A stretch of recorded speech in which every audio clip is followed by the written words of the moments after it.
So being a tech reviewer puts me in kind of a weird place right now because whenever a new box shows up at my house for something to review, I have to go through this process.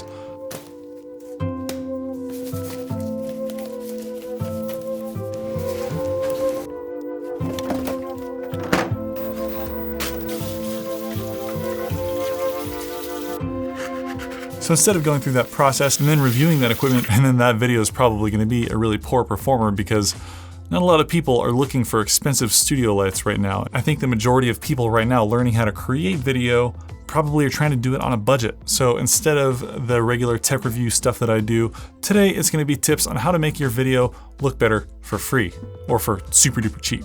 Right now I'm recording this video on my iPhone and I'm using a free app from the App Store. I'll put the name up here. It lets you manually configure your camera so I can set the ISO down to 25, which is the base native ISO rating for the iPhone, and it makes the least grainy image. Also, I didn't even buy the app. I'm using the free version right now and I just cropped out the watermark. And then I'm also recording my audio externally, so it sounds good because audio is almost as or more important than video.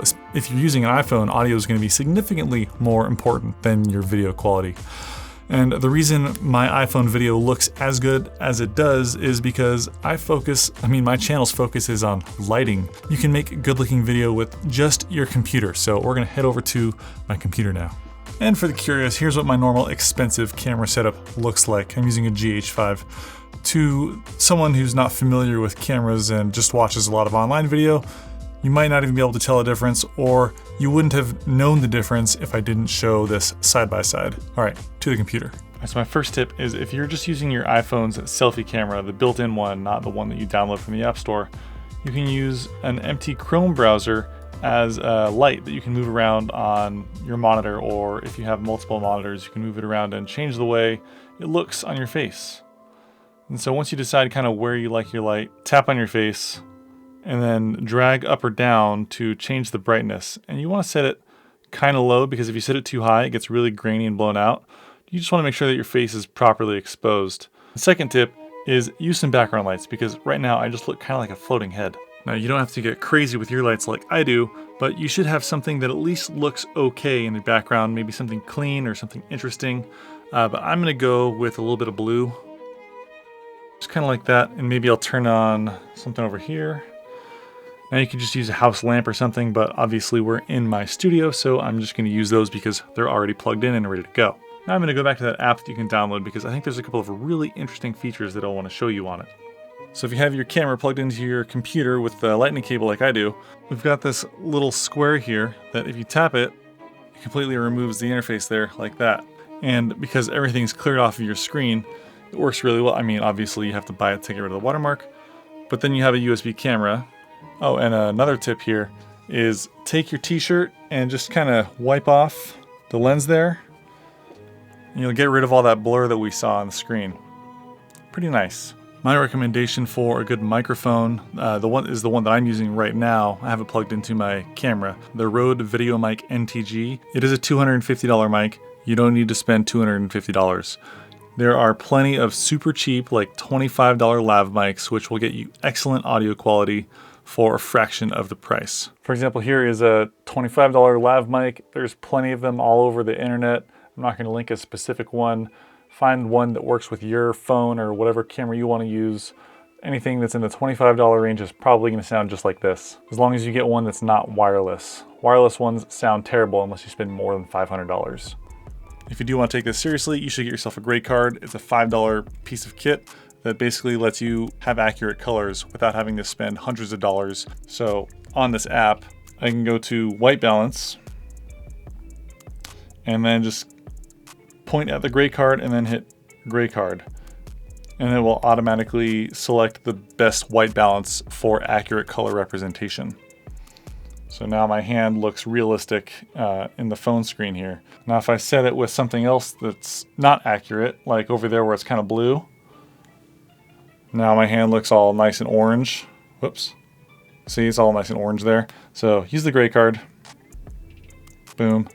And then you want to set your shutter speed to 24 and your ISO down to 25 if possible. because that's going to get you the cleanest image. The lower the ISO is on your phone, it's closer to its native ISO, at least on the iPhone X, the one that I have, is 25. So that's going to get me the cleanest looking image. Now that might be too dark, so I should probably try and find myself some extra lighting. So if you do decide you really want to take this even more seriously, you can get more lighting. So this solution where I use my monitor as my key light is good for home video and stuff. But if you're going to start selling courses and doing this professionally, the white light coming off your monitor is generated off of red, green, and blue pixels, so it's not super color accurate. That's when you're going to want to get some modern LED lighting.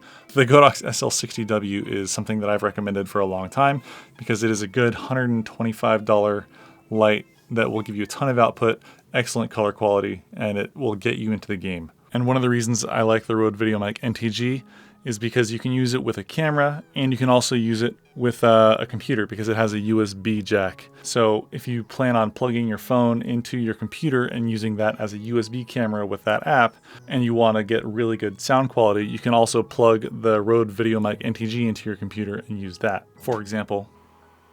So the way I do this is going to be ghetto. I can't really record my screen while I'm showing you how to open up Quicktime because Quicktime would already be open. So just follow along here. So I've got the Rode VideoMic NTG plugged in here with USB to the computer. And then I also have my iPhone plugged in via USB or Lightning or whatever they use to the computer. And I open up Quicktime, go to File, New Movie Recording, and then down here, pick that little guy, and you're gonna pick Tommy Calloway's, well, you're gonna pick your own iPhone. You're gonna do something like that. You can tap the corner button there on your iPhone, pop, pop. So far we're here. And then you're also going to pick the Rode VideoMic NTG. And now I'm gonna hit the record button on the computer, click.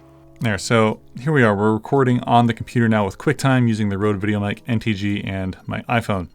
I'd say my next step here would probably be to get some different lighting, like I recommended the Godox SL60W. I mean, you really want to look for video lights because once you start getting into recording video, then you'll notice certain lights have a lot of flicker, and that's one of the reasons when I review lights, I always test them for flicker and their color quality. If you have any questions, feel free to drop them in the comments. I'm going to be trying to give you guys more advice on how to make better quality video moving forward. But that should get you started. There's a lot of tutorials on how to use OBS, which is software used to record your screen while also recording your voice and using an external USB camera like the one I'm using now, like my iPhone. And then you can use that to record your face while you show people or students how to do something on a computer. There's another YouTuber, EposVox. He does a lot of tutorials on that kind of stuff. Anyways, if you like this video, feel free to give me that thumbs up and hit the subscribe button. Thanks for watching. I'll see you in the next one.